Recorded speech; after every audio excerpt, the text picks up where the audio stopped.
This is Desiree Dubonnet, introducing some ideas on morphic resonance with Rupert Sheldrake. And I'd like to first be able to point out the fact that Plato had this idea of the world of forms. And if we go back into this idea where there's a world of forms in some type of ideal cosmic world placed back in our minds, and that in reality, forms are never quite what the ideal form in our mind was. And there's a world of forms that take place in our mind that allow things to take place and to then come into shape. This was all started with the idea from Plato. And if we go back and look at Plato's ideas, we're going to see now with the ideas of morphic resonance and subspace, etc., that Plato really had something here. Materialism starts to take over, and people start to think more and more about atoms and etc., not recognizing that even these atoms have a state of consciousness that allows us to even find them or look at them. My book, The Promorpheus, based on the idea of first shape, Morpheus meaning shape and pro meaning first. And I wrote this book back in 1982 to really help people to understand the ideas of this first shape, this first entity.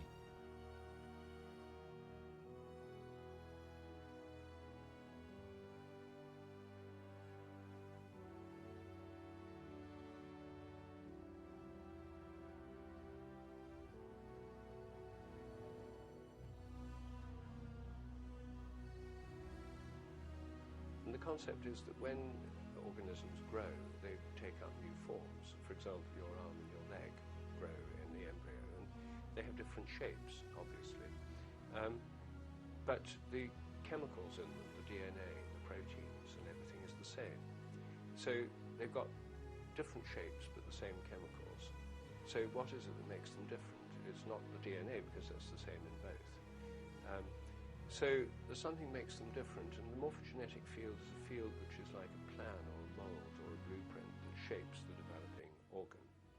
So this is the concept that's been around in biology for a long time, widely used by my colleagues in developmental biology. So these fields are rather mysterious. They shape form, but what shapes the fields themselves, and how do they work? So the fields, I suggest, work by, there's invisible patterns in space. All fields are invisible patterns in space. The gravitational field is kind of curved space. The magnetic field around a magnet's an invisible pattern. You can reveal it through shaking iron filings around a magnet. And morphogenetic fields are invisible patterns in space that have a kind of memory. So the morphogenetic fields of a giraffe have a kind of memory of previous giraffes. So the form of a baby giraffe as it grows is shaped by the actual forms of previous giraffes by a process I call morphic resonance. Resonance on the basis of form or shape or pattern or organization. So what it means in effect is that every species has a collective memory. Every individual draws upon it and tunes into it, and it's a collective memory of form involved in shaping the embryo and the growth of the animal or plant, and also a collective memory of behavior in the case of animals, which underlies their instincts. Instincts are like habits of the species. A young spider can spin a web without having to learn it or go to web workshops or anything. Just instinctively it knows what to do without any training, and it's a kind of memory of the webs that its ancestors have spun before. So that's the theory in a nutshell, and it's rather like Jung's idea of the collective unconscious as a kind of collective human memory. And it's not just organisms, it applies to crystals too. It means that when compounds crystallize for the first time, the more often they crystallize, the easier the crystals should get to form. It's easier to make them, and that's actually true. It also means in the realm of animal behavior, if animals learn a new trick in one place, like rats, if they learn a new trick in London, then rats all over the world should learn the same thing quicker thereafter, just because the rats here have learned it. So this theory makes quite a few predictions. Many of them have been tested, and the tests suggest it's really happening. So it's controversial, obviously, because it's not the way most scientists think. But nevertheless, that's the theory, and I think it's the best theory for dealing with an evolving natural world, because it really portrays evolution as the evolution of habits. rather than evolution being run by fixed laws that were all fixed at the moment of the Big Bang. I don't think the laws of nature are fixed. I think they're in fact more like habits, and so I prefer to think of the habits of nature. And you use the term evolutionary creativity. Yes. Well, that's because I think the regularities of nature are habits, like your habits and mine. We all have habits. We all have predictable, regular forms of behavior. So does everything in nature. And repeatability of nature, but they don't give creativity. Habits are not creative. They're repetitive by definition. So evolution involves an interplay of habit and creativity, so that at every level of the evolutionary process, in humans, among animals and plants, among chemicals, and in the physical world, there's an evolution of structures and patterns of activity that hasn't existed before. I mean, everything in nature is evolutionary now. According to modern cosmology, at one time there were no stars, no galaxies, no planets. All of those have evolved, just like all forms of life. So the whole of evolution is a great creative unfolding, a creative process. New things appear. Not all the new things are successful. Natural selection weeds out those that aren't, favors those that are, and then those become habits. So it's an interplay of habit and creativity. And this has to then weave in with more cosmic concepts, such as the notion of what a quantum vacuum is, as an absence of versus something that is full. And one young physicist I was talking to a few years ago would call it the quantum plenum instead of the quantum vacuum. And Bernard Heish is an astrophysicist I talked to a couple of months ago, did an interview with. He's the one who wrote the God theory. And bridging these worlds together, speaking of the need to really look at this informing factor in a new way, rather than trying to simply assign it to Darwinism or creationism. That he says there has to be a new way to look at the notion of an intelligent design behind natural law that allows everything to then continue expressing itself. How do you look at that? How do you bridge these? Well, personally, I'm not keen on the idea of design, because design's a mechanistic idea. It implies an external designer. And in the 17th century, when the machine theory of nature became the foundation of science, scientists at that time were all Christians or Jewish, and they all believed in God. So they thought that God was like the machine maker, making the machinery of the universe and designing it. And that some of them thought that God designed animals and plants. This was what Darwin was rebelling against, this argument from design.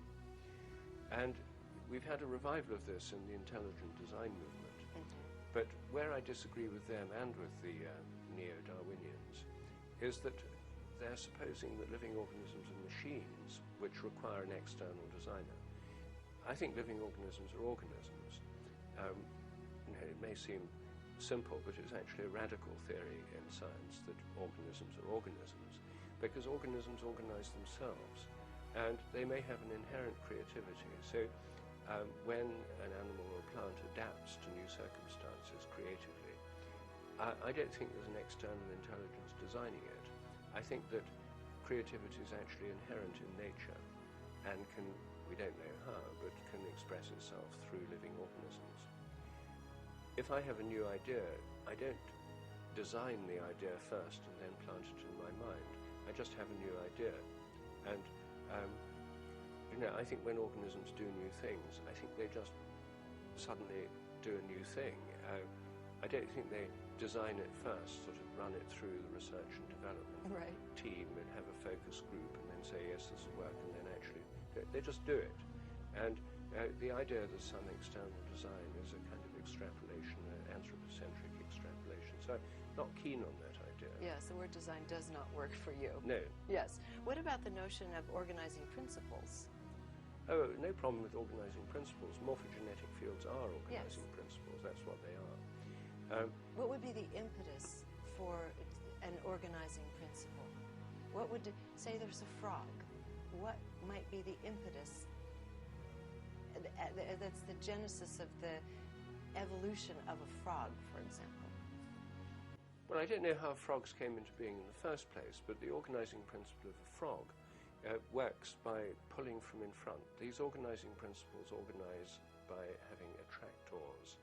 There's this concept in physics and dynamics, the mathematics of change, called the attractor.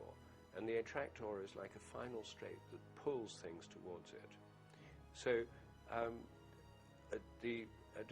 frog's egg, frog spawn, as it begins to develop, is working under the attractor. First of the tadpole, it develops into a tadpole, and then when it reaches a certain stage, it comes under the attractor of the frog and starts developing legs and turns into a frog. You mean under the impulse or the attraction of the morphogenetic field That's right. that already exists at the history of the frog? That's right. The morphogenetic field contains attractors. That's one way in which the fields work. They contain, as it were, future goals.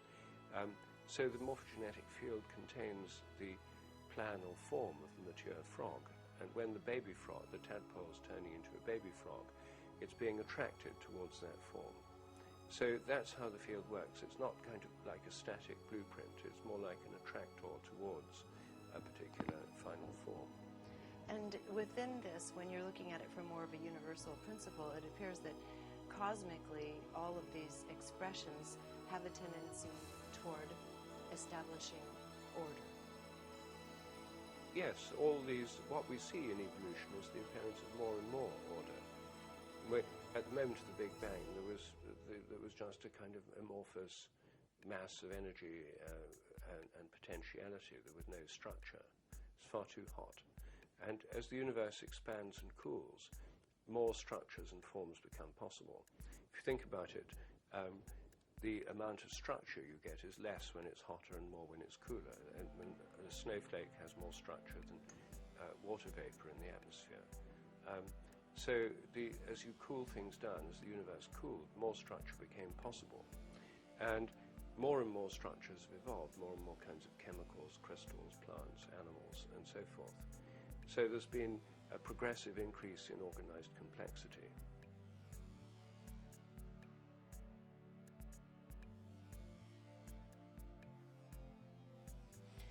And for me, the question has always been, what determines the outcome of a field of potential?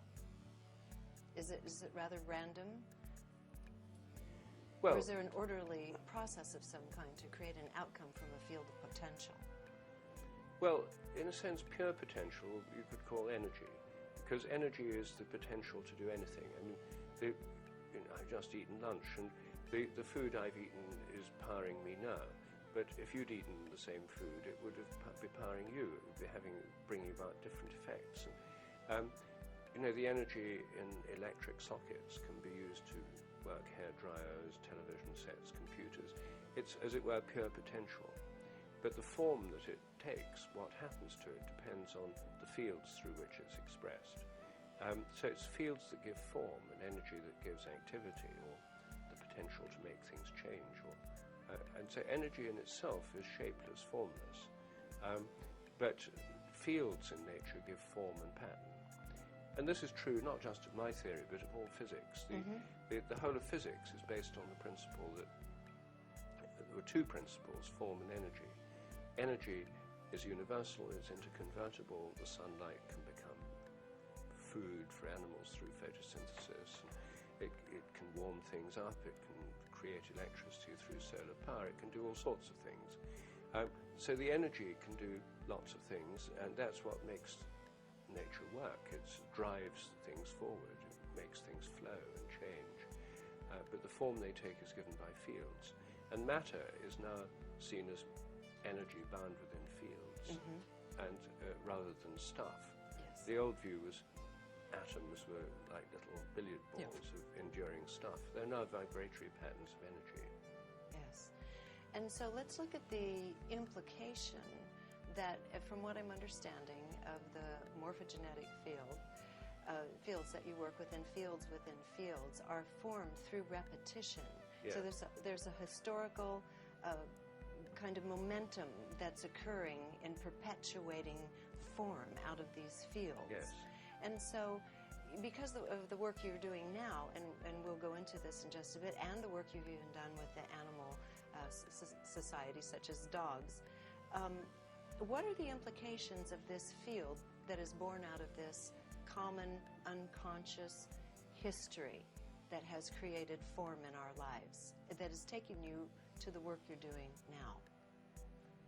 Not quite sure what you mean. Well, I'm saying, what are the implications of these fields within fields, these morphogenetic fields that are informed through our historical collective experience and so forth? You're now using these and tapping into this collective unconscious in very specific ways, and doing tests in terms of fields of psychic phenomena, animal communication. How do we extend this big concept of morphogenetic fields down into the practical implications of how we're functioning within and using them? Well, there's lots of ways. I mean, first of all, at the realm of form, the fields that shape the body, they're what shape our bodies as we grow, and they're what maintain the form of our bodies when, keeping us, even though the chemicals change, the form remains the same, more or less. They're what enable us to regenerate after damage. When you have a cut, your wound heals. And they're what enable us to recover from diseases. It's the healing capacity of the body.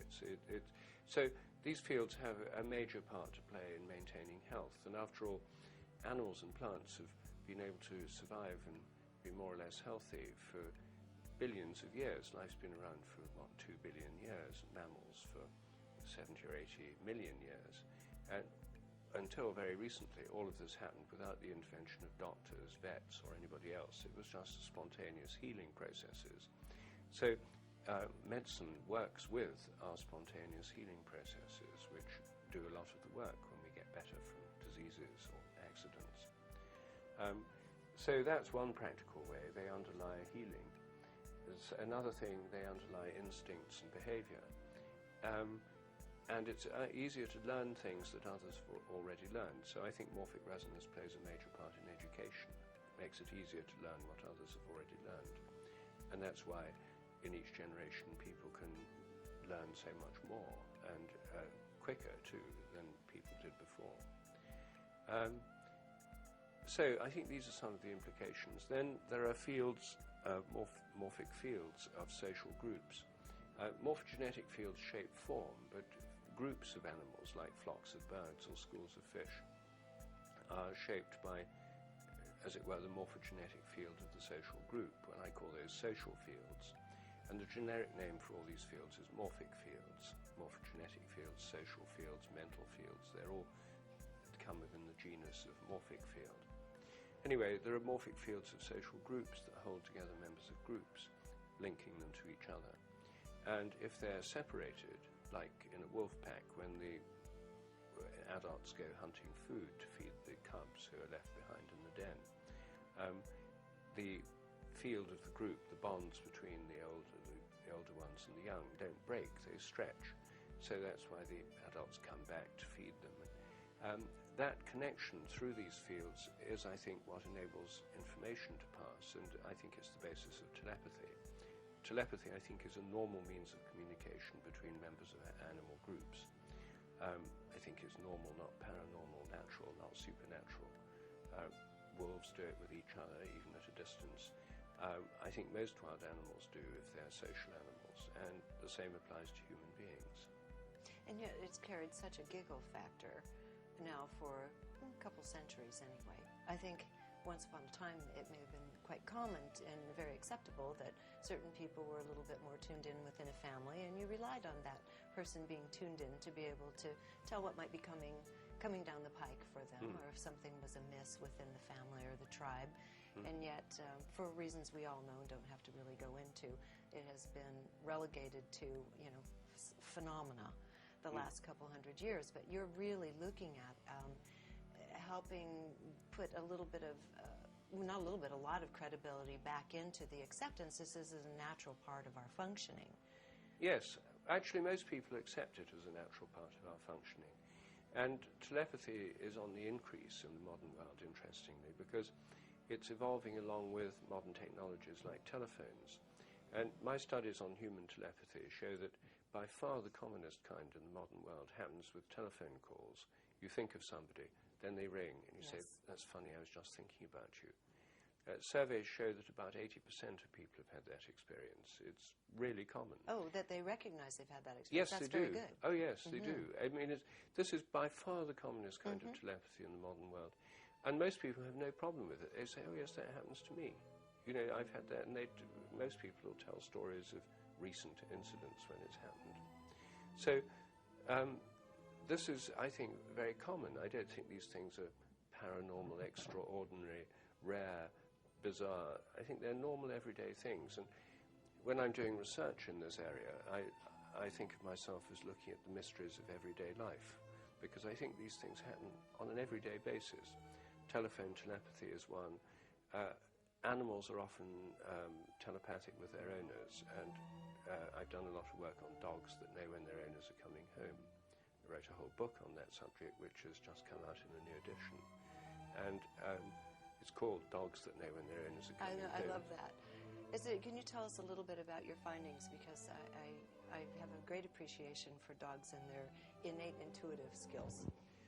Well, but the book is actually about animal intuition. I deal with three kinds: telepathy, the sense of direction, how can dogs and cats find their way home over huge distances, and pigeons and many other animals, and premonitions, warnings of earthquakes, tsunamis and other disasters by animals, which are now very well documented. So all of these are unexplained powers of animals, and the telepathy one is something that most people are familiar with because a lot of pet animals show these abilities. About 50% of dog owners have found that their dog seems to know when a member of the family is coming home. It goes and waits at a door or window. So the people at home know when someone's on the way. And at first people usually think, oh, it's just routine. But in families where people don't have routines, the animals still know. And then people think, oh, well, it must just be car sounds or something like that. But some dogs do it half an hour or more in advance, even when people are travelling on public transport, like trains. So it's not those things. Anyway, to test this, I've done lots of experiments, and in the experiments we film the place the dog waits, the front door usually. The whole time the person's away. People go at least 5 miles away. They come home at random times that we ring them and tell them when to come home. They don't know in advance when they're going to come home. No one at home knows when they're coming. Sometimes there is no one at home. They come by taxis or other unfamiliar vehicles to eliminate familiar car sounds. And so under these conditions, the dogs still know and go and start waiting. We've got tons of footage showing this. As I recall, they start waiting as soon as the intention of the owner is to return home. That's right. A lot of dogs do that. Some do it only briefly before they come back, but the more sensitive ones do it when the owner forms the intention to go home. And we studied this in detail, and it's when they decide to go home that the dog starts waiting, when they start walking towards the car and getting out their keys and stuff. It's before they've actually switched on the engine or got into the taxi. So the dog seems to be responding to their intention. And actually the same is true of telephone calls. I think there what we're dealing with is people picking up an intention, because if I want to ring you, before I ring you I have to have the intention to ring you, and then I go and get out my telephone, look up your number, dial it and ring you. All that time I form the intention, my mind has sort of reached out to you before the phone call actually happens. So you might start thinking about me when you detect my intention, and so when the phone actually rings you say, oh, I've just been thinking about you. That's how it works, I think. Yes, and this is through a type of entanglement of the energy fields, if, as it were, as one word, I suppose we could say. Yes, I would say that the field, the mind is field-like, and the mind isn't confined to the inside of the brain. It stretches out beyond it, just like the fields of a mobile telephone, a cell phone, stretch out beyond the cell phone. They're inside the phone, but they stretch out beyond it invisibly. And in a similar way, our minds are systems of fields that are inside our brains but stretch out beyond them. And if I form an intention to telephone someone, for example you, then but the intention, as it were, reaches out from my mind like a kind of extension of my mind to touch you or to contact you wherever you are. And that intention is this linkage formed by intention means my mind stretches out. And the very word intention means that. It's in Latin, it's intendere, which means to stretch into. And attention is to stretch towards. So our minds stretch out through attention and intention, through fields. And they have effects. They have effects on dogs that feel our intention to come home and start waiting, or cats, or other animals. They have our effects on people. If we want to phone them, they pick up the intention.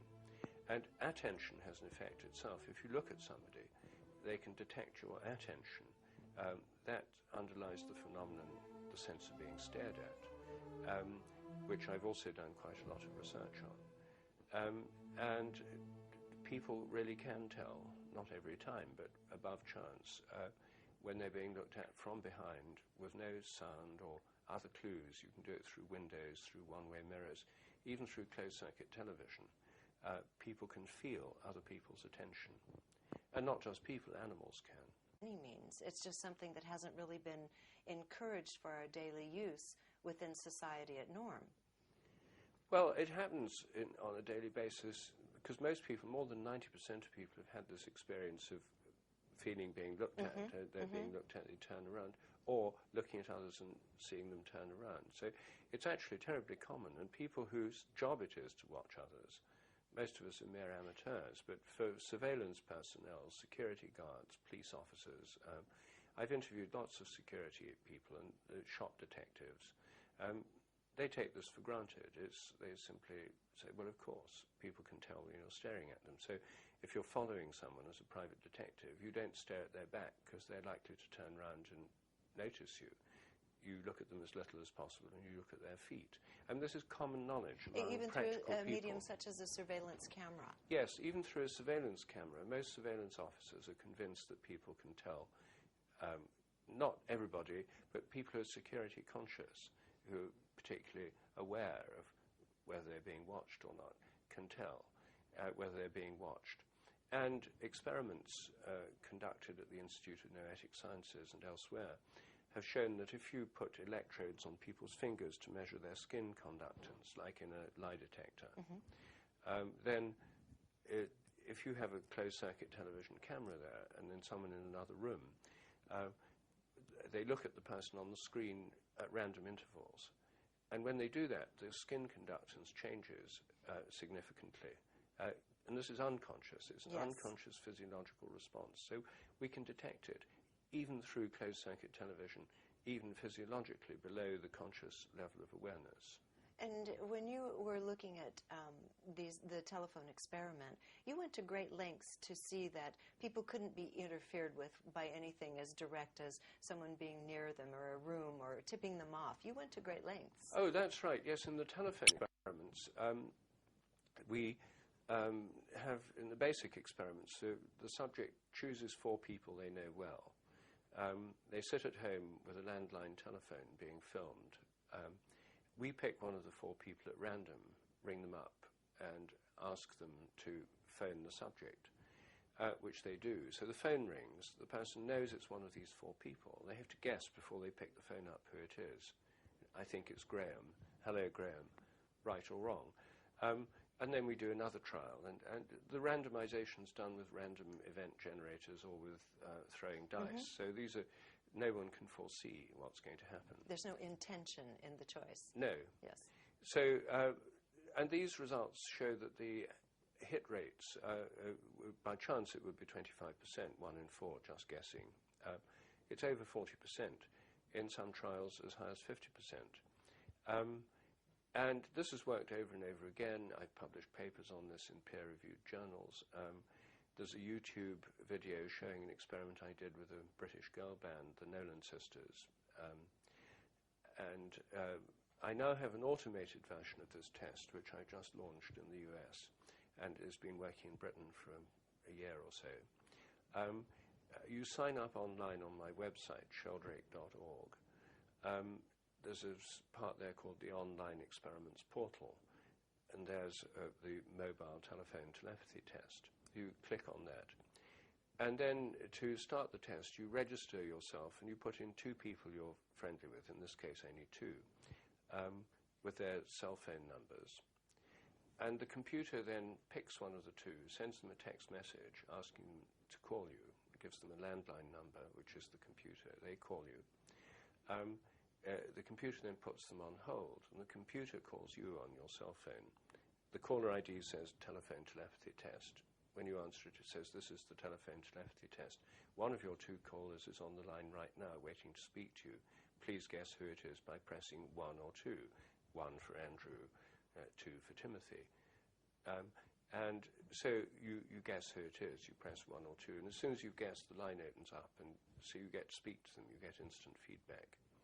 And in this test, you do 6 of these trials, which happen at random intervals between them. And then at the end, everyone involved gets a text message saying how you've done and the test's over, thanks for taking part. This test has a chance hit rate of 50%. So far in Britain and the US, it's coming in around 60%. I mean, it's very significantly above chance with hundreds of trials.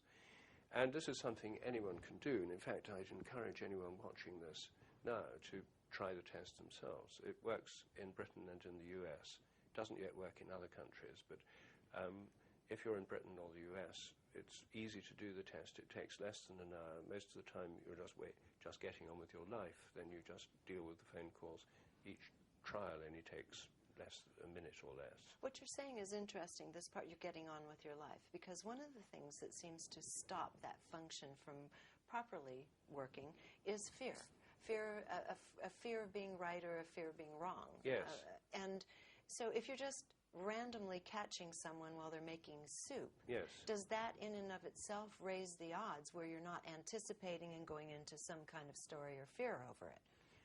I think so. That's why I do it this way. Yes. And that's why we have random time delays between trials, because if people start thinking about it, it inhibits these psychic abilities. I mean, nothing gets in the way more than trying to work it out. Oh, well, it was so-and-so called me last time, so it'll be somebody else this time, because randomness means it should change.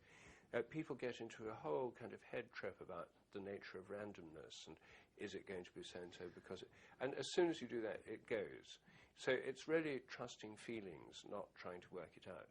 These things are very basic. Animals have them. It's part of animal nature. It's not part of our higher intellect. It's part of our intuitive animal nature that links us to each other. I've even noticed that when I've been in lectures involved with people such as those at the ION conference. You know many of them that do these various repetitious type of psychic experiments. And in doing so, I'll notice that as long as I'm relaxed, it's almost always correct. But as soon as I stop, even for a glitch of a nanosecond, to second guess my feeling, and more often than not, I'll be wrong. Yes. And it's really dependent upon our being open and receptive to ourselves. Yes. And our modern education tends to make us doubt and distrust these things. And of course, we have to distrust some of our feelings. They're not always reliable. But in this case, it's the mind definitely gets in the way. Anyway, some people, when they're doing these tests in a relaxed way, treating it like fun or like a game, it works much better than if they're trying to prove something. Oh, absolutely. You can get really high scores if you're totally relaxed and you're not concerned about whether it's right or wrong. And this whole notion of the way the system of education and life seems to be constructed, as you say, to create a sense of doubt in ourselves, as though we are not somehow the most informed master of our own ship. And can you explain from your own point of view how we begin re-identifying those subtler feelings of the field around us and our own feeling that is informing us quite naturally, as you just spoke of, versus the head? I mean, this is something I think most people have to relearn. Well, I think most people do have sort of intuitive feelings. This thing about telephone calls is probably the commonest example. I think the main thing is to pay attention to them rather than to try and explain them away. There's a social taboo against psychic phenomena, and the general form it takes is to say, only stupid people believe these, educated people don't. So the New York Times doesn't discuss these things seriously. If they report anything to do with psychic phenomena, they'll always have a heavy-duty skeptic there to say this is absolute rubbish. whereas the natural inquirer will treat these things in an overly credulous manner. And that's the trouble in our society, you see, at the moment. There's been this prejudice and taboo against telepathy and other psychic phenomena. The fact is most people experience them, and most people know they experience them, but they tend to discount their experiences, or at least when they're relating them to other educated people, because they don't want to seem stupid or credulous.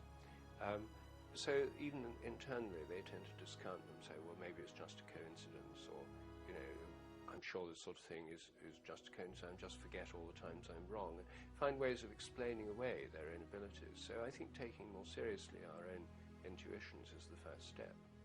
Absolutely. And now we only have a few minutes left together here.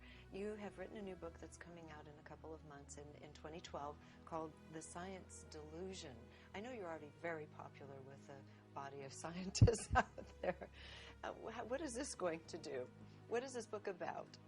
Well, it's about the science delusion, and the science delusion is the belief that science already understands the nature of reality in principle, leaving only the details to be figured out. So I don't think science explains 90% of reality. I think it may understand 10% or something. I think scientists and many people outside science who put all their faith in science, particularly atheists who have a worldview which is not a belief in nothing, it's usually an extremely strong belief in science. People who've made science into a kind of religion believe that it's telling us the truth about the world. Actually, as I show in my book, it's based on a kind of creed based on 10 dogmas. There are 10 essential dogmas in contemporary science. And what I do in my book is turn these dogmas into questions and show that science opens up if you start with these things as questions, not assumptions. One dogma is the mind is in the brain. It's nothing but the activity of the brain. So turn that into a question. Is the mind confined to the brain? As I've already been saying, I don't think it is. I think it extends out through fields, and that's why things like telepathy and the sense of being stared at happen. Now, if the mind is in the brain and nothing more than that, then telepathy and the sense of being stared at are impossible. So scientists who believe that dogma have to deny them dogmatically. They have to say they're illusory, they can't exist, they're impossible. Another dogma is that the laws of nature are fixed.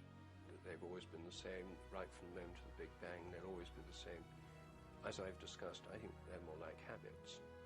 I don't think they're fixed. In fact, I don't think they're laws. I think they're habits. Habit is a much less anthropocentric metaphor. Only humans have laws. Lots of animals have habits, including us. Another dogma is that nature is purposeless. There are no purposes in nature. So that becomes a question, is nature purposeless? And you see, in each case, when you ask a question instead of having a dogma that's something you've got to believe and is just taken for granted as an assumption, all sorts of new kinds of scientific questions open up. So essentially in my book, The Science Delusion, I'm not anti-science, I'm pro-science. What I'm saying is that science at present is severely inhibited and held back by an outmoded belief system, the materialist ideology with these 10 dogmas. And that if we let go of that ideology, this belief system, and treat science as an open system of inquiry rather than as an ideological belief system, then it recovers its true nature. It becomes more truly scientific.